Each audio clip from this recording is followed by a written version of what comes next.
what do you think the best way we can reconcile the image that's out there in the public about some science and some scientists with research and how that happens and what we tell people about our findings? You're quite right. That the Deepen project is fascinating because, and it's not the only project that's discovered this. That underneath the sort of rather argumentative, get nowhere arguments about these important critical science-based social questions that you mentioned are these submerged narratives that drive the narrative within its surface. I sometimes think of them as giant whales or sharks that swim underneath the surface of the debates, cause the ripples on the surface, but the ripples are only signs of these sharks and they never surface themselves.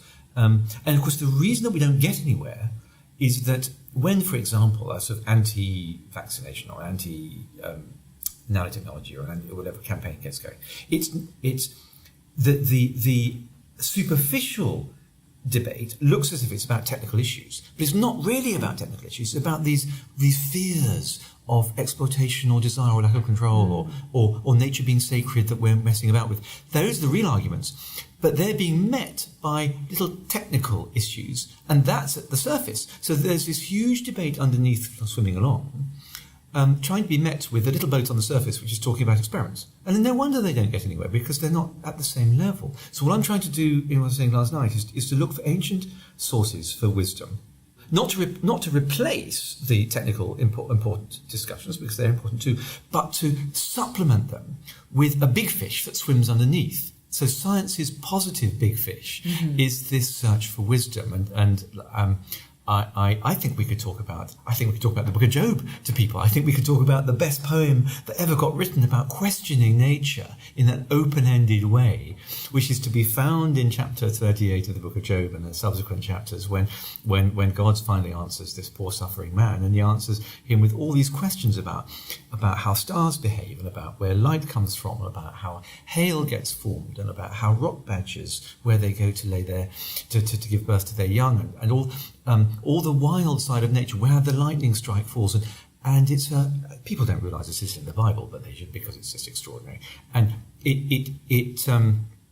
so I think if we talk when we talk about science, we talk more about its ancient roots like that.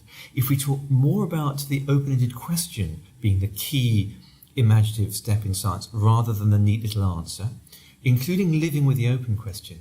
If we talk with the role of human love and aspiration and hope and disappointment and hope again and redisappointment and glory in the scientific story, if we could talk more about our common experience of ignorance and share that and how difficult it is, I think people would have a much more accurate picture of what science is really like, but also recognise it not as something different and geeky and alien to them, but as something that they it's part of what we all try to do. We all try to do difficult things, whether we're teachers or car mechanics or whatever we are, right? We have puzzles and challenges, and we try things and we fail and we hope, and or in relationships we hope that we can make friends, or we hope that we can fall in love, and we do and we don't. It's like that. That's what science feels like. So maybe if you talked about it in those terms a bit more honestly.